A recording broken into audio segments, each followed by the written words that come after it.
Ang kwento ni Tomby. Ang kwentong ito ay hango sa totoong buhay. Mula ito sa isa nating tagapakinig. Karanasan, ito ni Enzo. Walang eksaktong taon.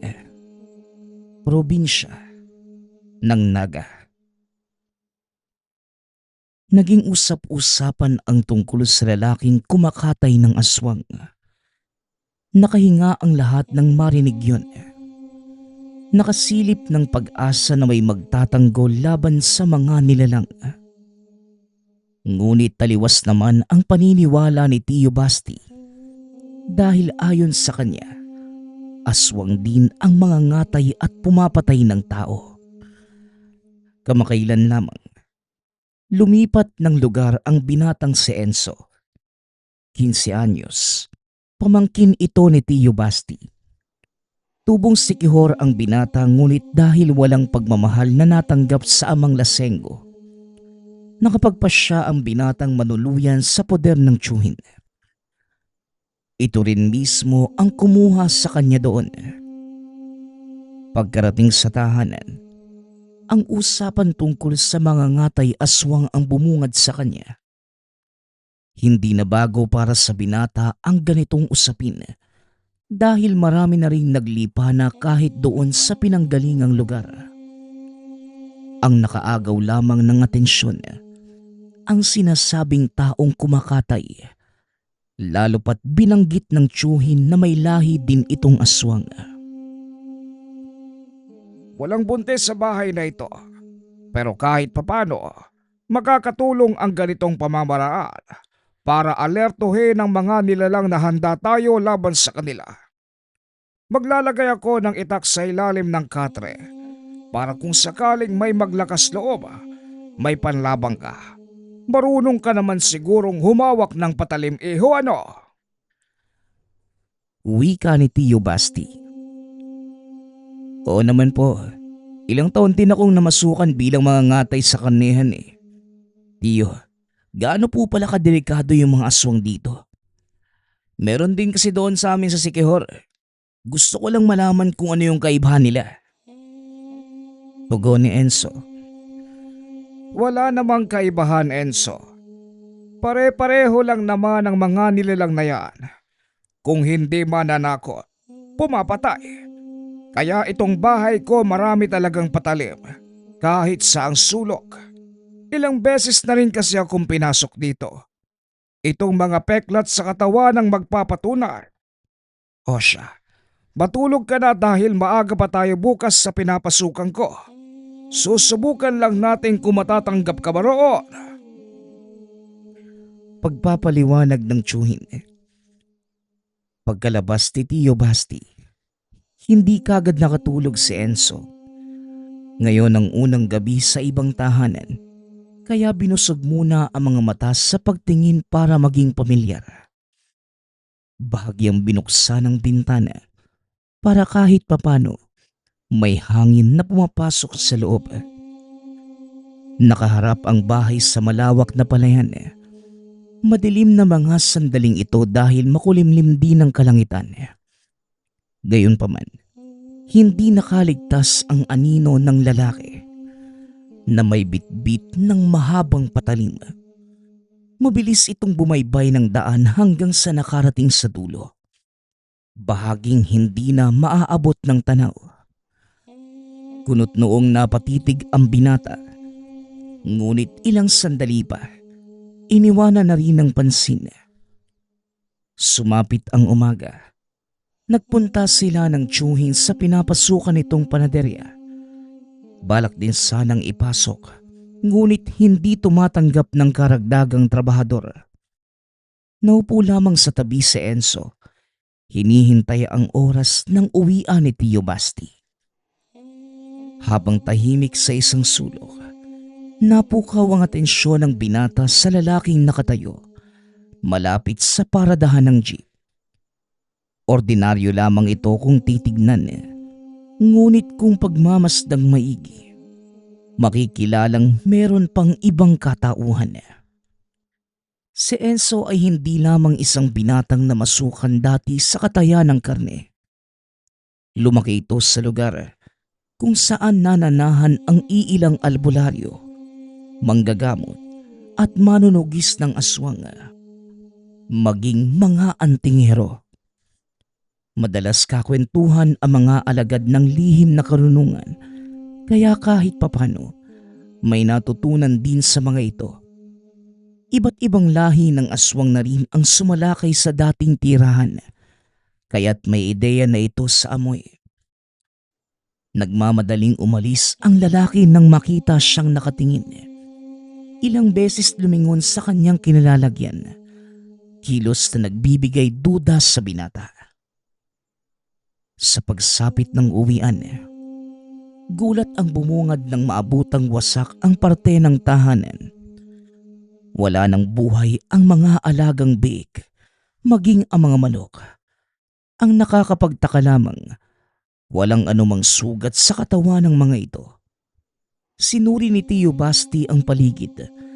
Nagtanong-tanong na rin sa mga kapitbahay, ngunit dahil may distansya, wala man lamang nakapansin. Habang inililibing ang mga alagang hayop, hindi maiwasang maisip ni Enzo ang tungkol sa lalaki kanina. Pinagtagpi-tagpi niya ang lahat ng mga kaganapan. Hindi sigurado, ngunit naghihinala na baka may kinalaman ito sa nangyari. Binalikan ng binata sa alaala ang minsang napag-usapan kasama ang kakilalang manunugis. Ayon dito, may pag-uugali ang mga nilalang na puntiryahin ang taong makapansin ng katauhan. Magiging banta ito para sa kanila, kaya't sasalakay sa taong yun. Dito na rin naintindihan kung bakit palaging pinapaalala palagi ng manunugis na huwag direktang tititig sa mga mata ng may lahi.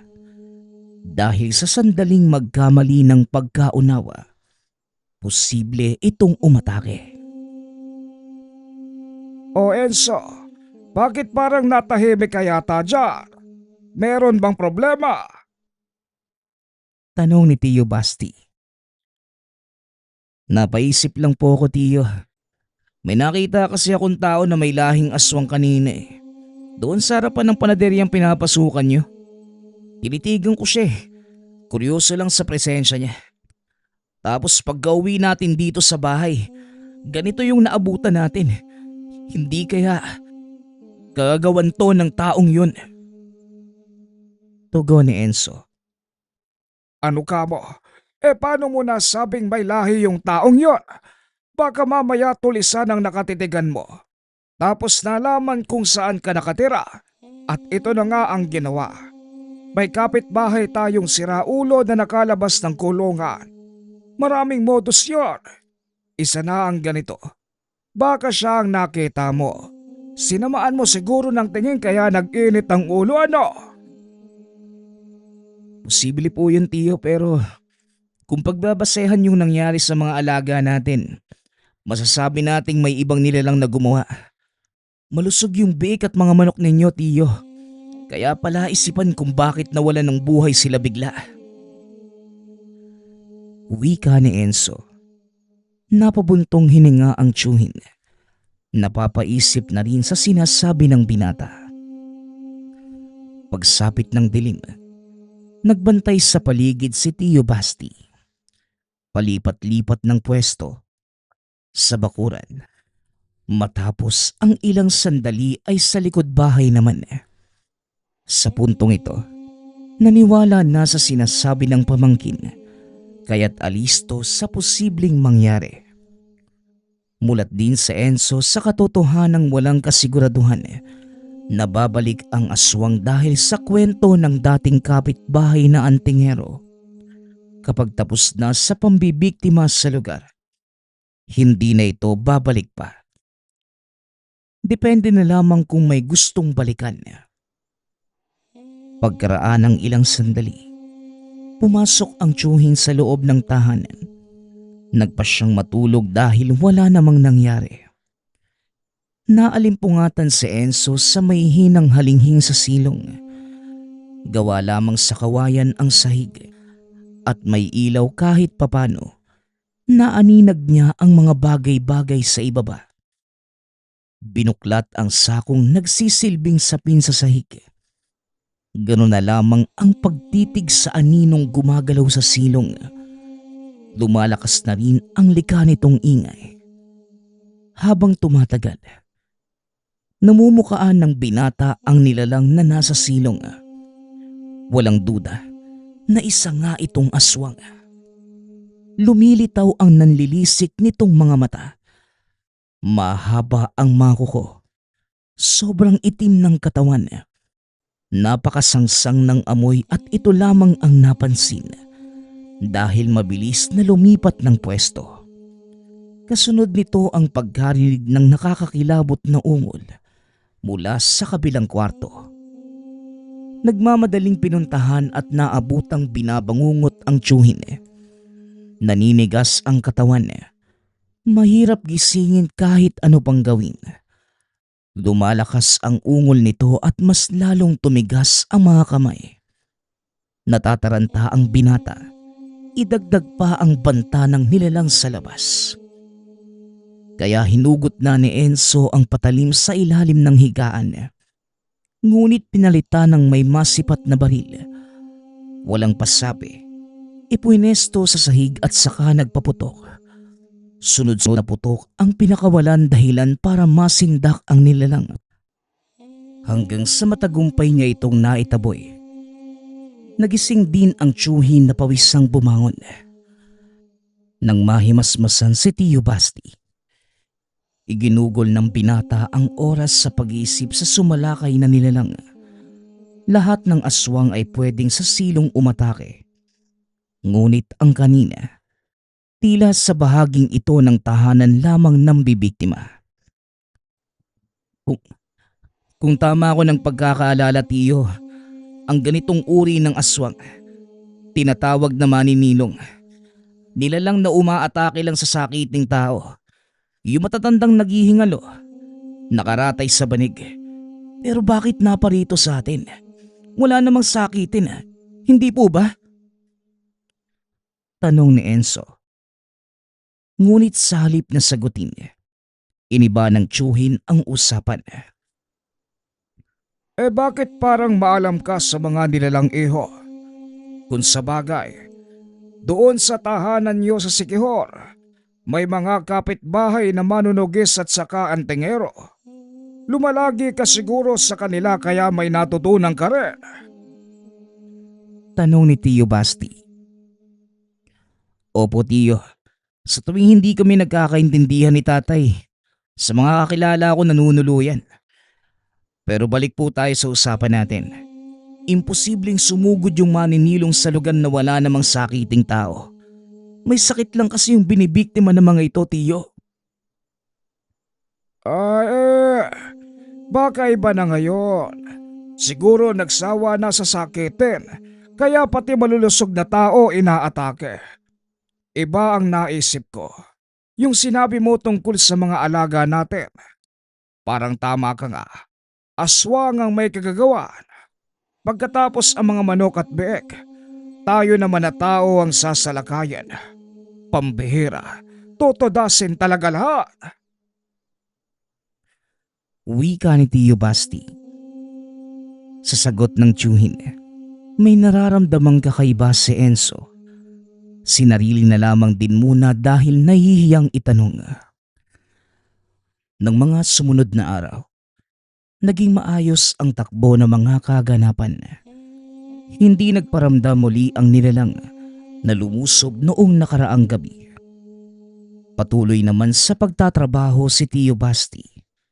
Samantalang naiiwan sa tahanan si Enzo para magbantay.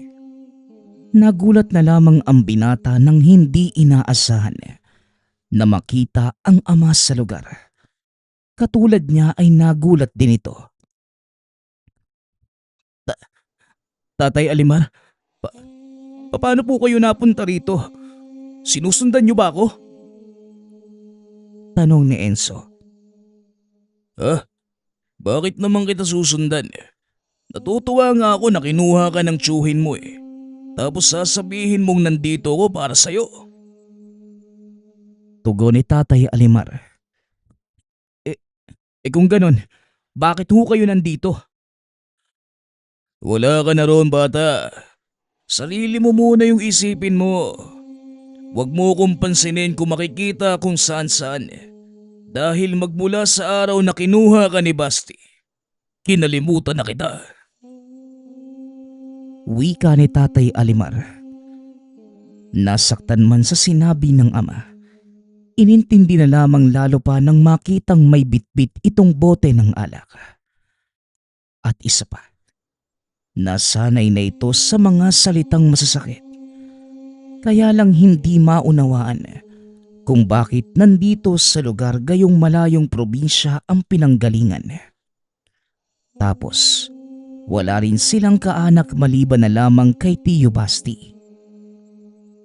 Sa pagdaan ng mga araw, napapadalas ang pagkikita ng mag-ama sa palengke, sa panederya o kahit saang pamilihan.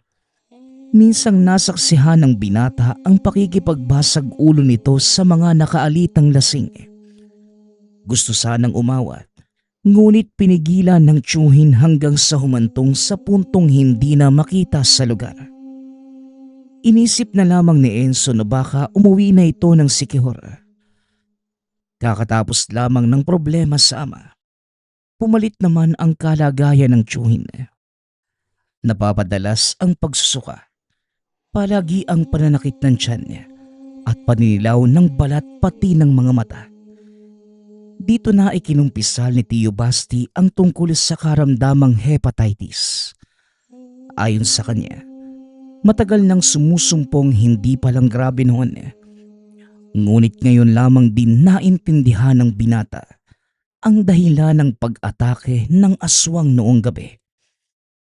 At dahil salat sa pera, nagtiyaga ang mga ito sa halamang gamot na kung tawagin ay sampas-sampalukan. Ang tiyuhin na rin ang nagsabing wag nang dalhin sa doktor, kaya't sila na lamang din ang nanggagamot. Ngunit lumipas pa ang mga linggo, mas lalo lamang lumalala ang kalagayan. Nangihinat sa banig na lamang nakaratay buong araw at magdamag. Nagpang-abot ang problema dahil umaaligid muli ang nilalang.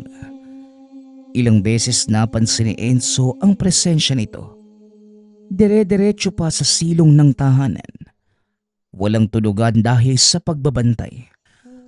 Umabot pa sa punto na humingi na ng tulong ang binata sa mga kapitbahay tungkol doon.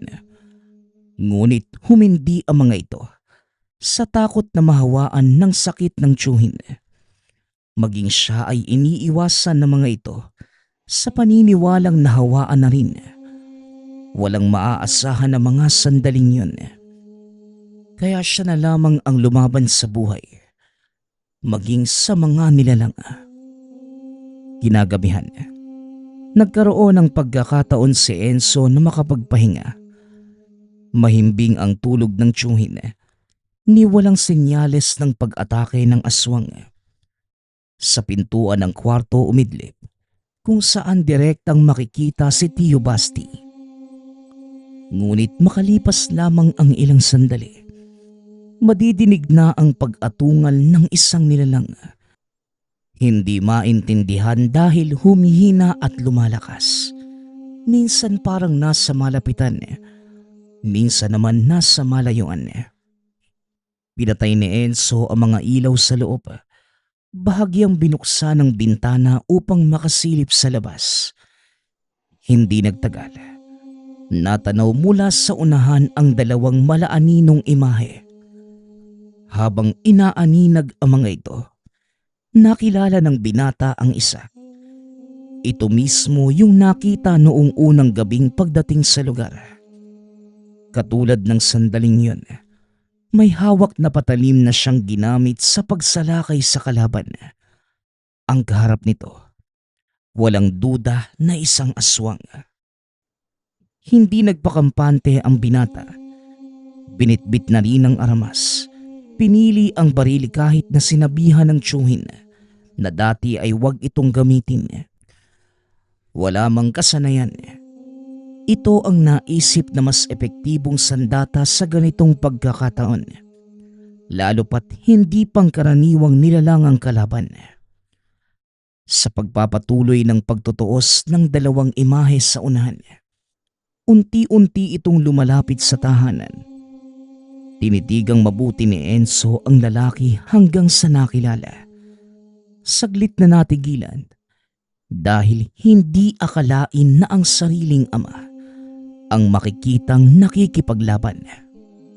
Dali-dali naman itong umiwas ng tingin nang masulyapan siya. Hindi naglaon. Tuluyang napatay ang aswang. Dali-daling lumabas si Enzo para kausapin ang ama. Ngunit wala itong oras. Nagmamadaling umalis bit-bit ang katawan ng nilalang. Naiwan ang binatang nagtatanong sa sarili.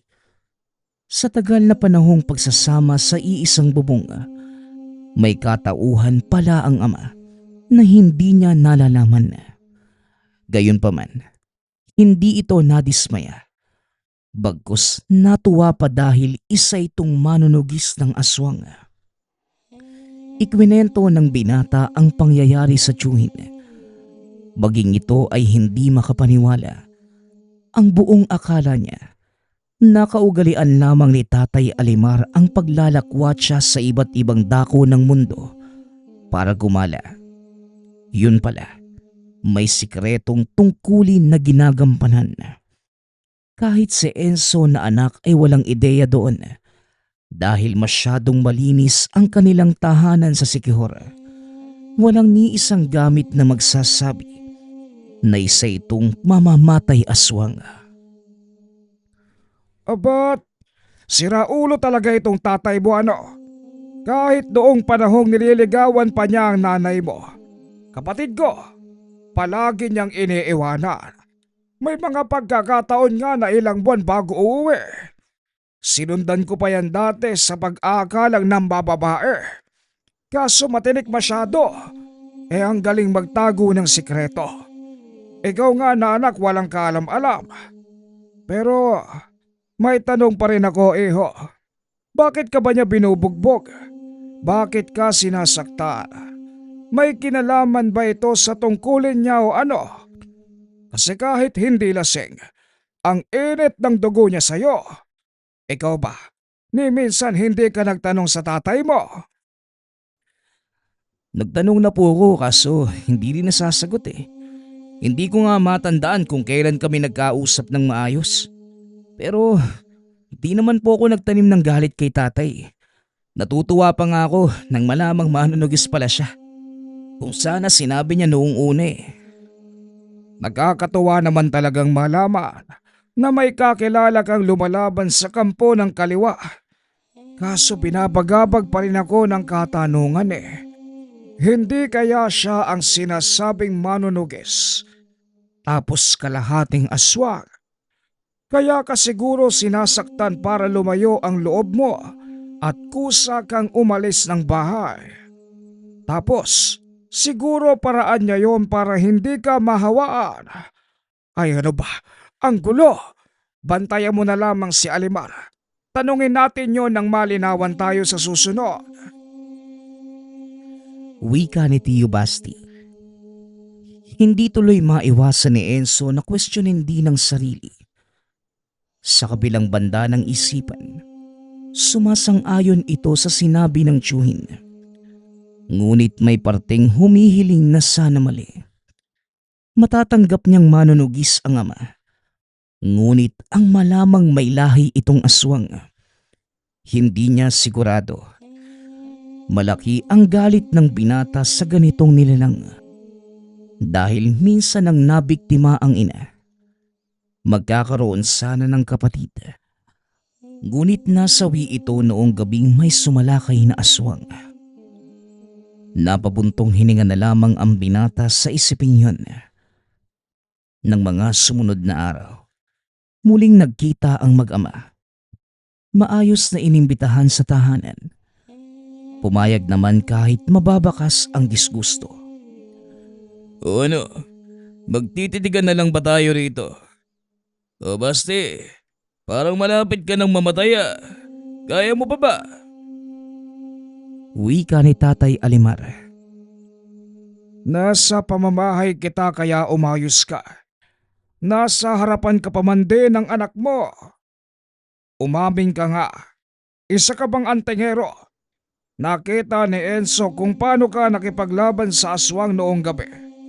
Ito ba ang dahilan kaya palagi kang umaalis ng bahay? Saka, kung ikaw ang manunugis sa kalahating aswang, ito ba ang dahilan kaya sinasaktan mo ang bata para mapalayo sa'yo? Para hindi mo mahawaan? Tugon ni Tio Basti. Naghihingalo ka na nga. Ang dami mo pang tanong ah. Akala ko ba, nagtapos na ang ugnayan natin sa araw na binawi mo itong si Enzo sa akin eh. Nasa iyo na yung pamangkin mo ah. Tantanan niyo nga ako. Wika ni Tatay Alimar. Akmang aalis na sana ang ama nang pigilan ito ng anak. Tatay, gusto lang po naming maunawaan. Sa totoo lang, hindi naman po ako galit sa inyo. Natutuwa nga po ako nang malamang manunugis ka eh. At saka Alimar, dahan-dahan ka nga sa pananalita mo. Hindi pa ako naghihingalo no. Sagutin mo ng maayos ang bata. May karapatan siyang malaman ng totoo. Huwag kang maglihim sa anak mo. Kayong dalawa, bahala nga kayo sa buhay ninyo. At pwede ba, wala nang pakilamanan. Marami pa akong gagawin. Masyado na kayong nang iistorbo. Wika ni Tatay Alimar. Hindi na ito nagpapigil at saka umalis.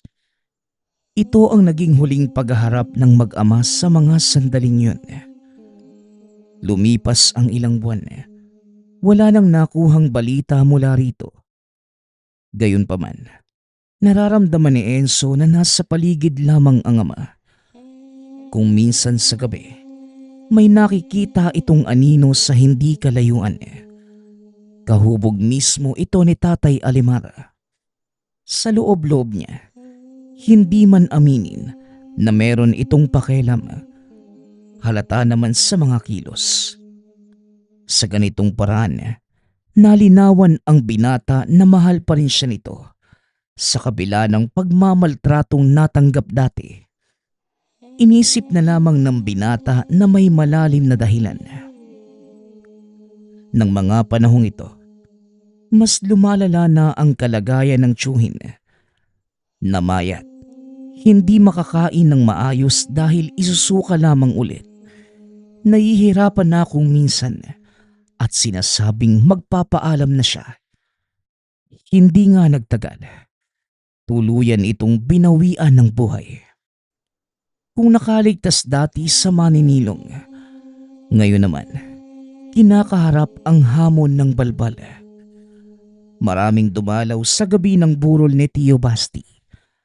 Mga kapitbahay, may nagpakilalang katrabaho ng yumao, kaibigan at mga kakilala. Maayos namang pinakitunguhan ni Enzo ang lahat alang-alang sa tiyuhin. Habang lumilipas ang araw, may nagpakilalang kababata, isang lalaki, kaedad lamang ng yumao. Pinatuloy ni Enzo at Renatong mabuti. Tumutulong ito sa mga gawaing bahay, maging sa pag-asikaso sa mga bisita. Ito rin mismo ang nagpresentang magluto ng pagkain. Hinayaan naman ito ng binata dahil ang lalaki rin ang namili ng mga kasangkapan. Ilang gabi na lamang ang bibilangin, tuluyan ng ililibing ang yumao. Mas dumami pa ang mga bisita. Hindi na kaya ni Enzong asikasuhin ang lahat. Sa puntong ito, wala ang lalaking nagpakilalang kababata. Hindi mapangalanan dahil ayaw magpakilala. Nawala din ito sa isip sa dami ng gawain. Nang sumapit ang madaling araw, Kakaunti na lamang ang mga naiwan.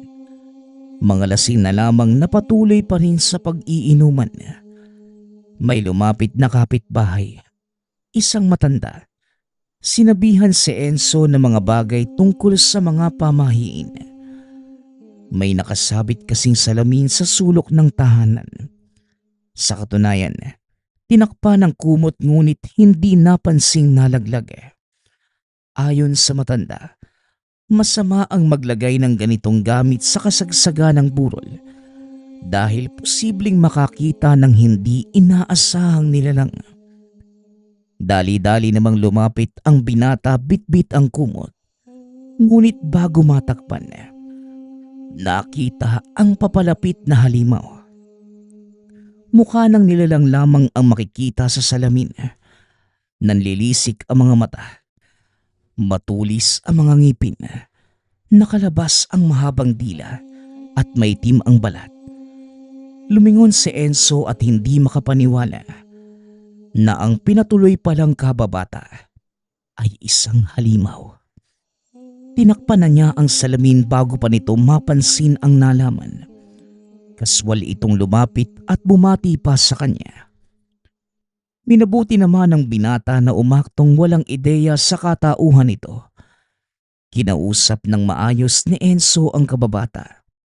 Sinabing wag na munang pumasok sa kusina o lumapit sa kinalalagyan ng kabaong. Nagtataka ito, ngunit mabilis na nakahanap ng iraraso ng binata. Nagsinungaling na ayaw lamang ng kaanak na may mangelam habang nalalapit na ang pagtatapos ng burol. Naintindihan naman ito ng lalaki at saka tumango. Sa puntong yon, hindi na malaman ng binata ang gagawin. Kahit anong sabi, ayaw umalis ng lalaki. Nakaupo lamang naman sa dulo, tahimik. Ngunit hindi pa rin may tatanggi ang banta lalo pat titig na titig sa kabaong. Nakahinga si Enzo nang dumating ang ama. Walang pagdadalawang isip na sinabi ang tungkol sa kababata. Kagad nitong nilapitan ang lalaki. Ngunit mabilis nakalakad palayo. Susundan pa sana ito ng ama ngunit pinigilan na ito ng binata. Tatay, tignan niyo po muna yung kabaong ni Tiyo. Kung totoong katawan pa ba yung naroon? Wika ni Enzo. Sinuri naman ni Tatay Alimar ang bangkay. Hindi pa naman nagagalaw ng nilalang. Nanatili ito sa tahanan at nagbantay sa paligid. Ang kababata sa kabilang banda, hindi na nagpakita sa mga sumunod na oras. Sa huling gabi ng burol, dumarami pa ang tao dahil nagdaraos ng misa. May kumpare ang yumao na nagtatrabaho sa abroad. Nang malaman ang tungkol dito at alang-alang sa pagkakaibigan, siya ang umako sa gastusin ng burol mula sa pakain hanggang sa pagpapalibing. Ngunit sa kalagitnaan ng seremonya, napansin ni Enzo ang ama na palinga-linga sa paligid. Pumasok ito ng kusina. Pagkalabas ay may nakasukbit ng itak sa tagiliran. Tsumempo ang binata nang may pagkakataong mabilis na sumugod. Sa dulo ng taniman nagpunta ang ama. Nasa kalagitnaan pa lamang si Enzo. Natigilan nang makita ang aswang na nakatago sa hindi kalayuan. May daladala itong kapirasong puno ng saging. Tutok na tutok sa tahanan ng tiyuhin. Gustong lumapit, ngunit dahil sa seremonyas na nagaganap, hindi nito magawa. Napilitan itong lumipat nang magsimula na ang banal na Eucharistia. Sa kabilang bahagi naman ng taniman, nakita ng binata ang ama. Tumatansya sa pagsugod sa aswang. Tahimik na nakasunod. Unti-unti ring nagtaka dahil parang hindi nakikita ng nilalang si Tatay Alimar. Hindi umalis ng lugar ang aswang. Naghahanap lamang ng pagtataguan kung saan din hindi madidinig ang nagaganap na misa. Habang si Enzo naman, minabuting isiksik ang sarili sa nagyayabungang palay. Nang mga sumunod na sandali, napansin na lamang niyang nagpambuno na ang dalawa. Mabangis na umatungal ang aswang sabay sugod kay Tatay Alimar. Walang tigil ito sa pagkalmot. Kumakagat, sumasakal. Gayunpaman, nilalaro ng manunugis ang laban. Tinatamaan nga ng atake, ngunit makikitang baliwala lamang. Ngunit nang siya naman ang makabuelo, walang humpay na tinaga ang aswang. Ulo kagad ang pinunteriya. Hindi nakatagal ang nilalang at napugutan. Hindi lang yon, maayos na inilatag ng manunugis ang katawan nito sa lupa. Kumuha ng malalapad na dahon ng saging bilang lagayan sa ginawang pagutay-gutay ng lamang loob. Pinutulan ng mga braso at mga binti. Binuksan mula sa dibdib hanggang sa tiyan. Bumaha na rin sa lupa ang dugo nito. Hindi na kayanan ni Enzo ang mga kaganapan. Dali-daling nag-iwas ng tingin at tuluyang nasuka. Nang mapansin siya ng ama, inutusan itong bumalik ng tahanan at asikasuhin ang burol ng tiyuhin. Habang iniintindi ang mga bisita sa burol, nahati ang pag-iisip ni Enzo. Nag-aalala para sa ama. Kahit na napuksan ito ang aswang, nababahala pa rin. Napalitan din ng kaginhawaan ng dumating paglipas ng ilang sandali. Hanggang sa lumipas pa ang mga araw, dumating din ang araw ng libing. Maayos namang naihatid sa huling hantungan ang yumaong si Tio Basti. Nagmamadali na ring bumalik ng tahanan pagkatapos. Dito pa lamang napag-usapan ng mag-ama ang tungkol sa ginagampanang tungkulin. Ayon sa pagtatapat ni Tatay Alimar, 10 taong gulang si Enzo nang magsimula sa pagiging manunugis. Hindi lamang sa isang lugar, kundi maging sa mga karatig bayan. Napapadpad din sa mga isla, umaabot sa Luzon, Visayas, hanggang sa kasuluk-sulukang bahagi ng Mindanao. Dalawa sana sila kaso nasawi ang kasama nang magkaroon ng matinding engkwentro sa Samar. Pagkatapos ng pangyayaring yun, nais na sana ni Tatay Alimar na tumigil. Ngunit nagbago ang isipan. Nang malamang tinutugis din pala siya ng aswang na nakapatay sa kaibigan. Sa puntong ito, dito na nagsimulang sakta ng binata. Hindi dahil walang pakialam kundi walang pagpipilian. Nalaman ni Tatay Alimar na ang buong pamilya ng dating kasama biniktima pala ng aswang. Ayaw niyang sapitin ni Enzo kaya't gumawa ito ng hakbang para tuluyang lumayo ang loob ng binata sa kanya. Ito lamang ang nakikitang paraan para hindi matunugan ng aswang na anak niya si Enzo. Minsan lamang din umuwi sa bahay upang iligaw ang sumusunod na mga nilalang. Nung araw na kinuha ni Tio Basti ang binata, ito rin ang puntong nagawa ng paraan ang problema sa aswang. Sa kabutihang palad, tinalo niya nang muli silang magkaharap. Sumunod sa naga para sana alamin ang kalagayan ng anak. Ngunit nakasalubong ng engkwentro sa daan. Napalaban ito sa aswang. Muli siyang nagpanggap na walang pakialam sa binata. Umiiwas lamang ito sa mga posibilidad. Kasunod nito ang pagkapansin sa maninilong na umaaligid sa tahanan ng yumao. Napuksa din naman ito. Ang huli ay ang balbal na balak na kawin ang katawan sa burol. Sa pagtatapat na ito, dito lamang naunawaan ni Enzo ang lahat. Hindi nagtagal, nagkaayos na rin silang mag-ama at nagpa siyang umuwi ng Sikihor. Pansamantala munang itinigil ni Tatay Alimar ang pagiging manunugis para maibuhos naman ang oras sa anak. Kaso sadyang mapanubok ang panahon, pabigla-biglang tumatawag ang tungkulin.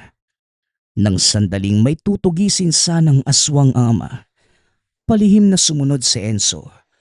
Gustong masaksihan ang engkwentro. Naging maingat din ito upang hindi mapansin ng kalaban. Ganon pa rin ang nasaksihan. Tila hayop na kinakatay ang katawan ng nilalang. Uhugutin ang lamang loob, paggugutay-gutayin. Puputulan ng braso at binti. Bubuksan ang dibdib hanggang tiyan. Sinisiguradong walang matitirang dugo sa katawan. Pagkatapos, itatambak sa nakahandang hukay. Susunugin ang lahat maging ang mga buto. Hanggang sa nasundan ang panunugis ni Tatay Alimar. Ngunit yun na ang naging huling pagsunod ng binata. Mahigpit itong pinagbawalan dahil kapag nagkataon, pwedeng madamay sa kaguluhan. Minabuti na lamang ding makinig para na rin sa kaligtasan. Sa paglipas ng mga taon, patuloy pa rin ang ama sa tungkulin. Ngunit may katanungan pang hindi nasasagot. Kung anong klase ang gamit na tinatangan ni Tatay Alimar. Wala itong inaatras ang laban. Kahit na pinakamalalakas na aswang pa ang kaharap. Hindi ito nasusugatan. Hindi napapagod. Kaya pang lumaban kahit sa loob ng mahabang oras. Hanggang sa isang gabi, kakauwi lamang ni Tatay Alimar mula sa panunugis. Lihim na pinagmasdan ng binata ang pagsasaayos nito ng kagamitan. Hindi nagtagal, nasipat ang isang bagay. Isang tila matulis na ngipin. Kaya wala sa sariling napatanong at dali-dali namang sumagot ang ama. Napansin mo rin pala, anak. Ito ang aking tinatangan. Natawagin na lang natin na pangil ng aswang. Nagpapasalamat nga pala ako sa lahat ng sumusuporta sa ating channel. Nawa ay patuloy niyong suportahan at pakinggan ang ating mga kwento. Hanggang sa muling pakikinig. Paalam.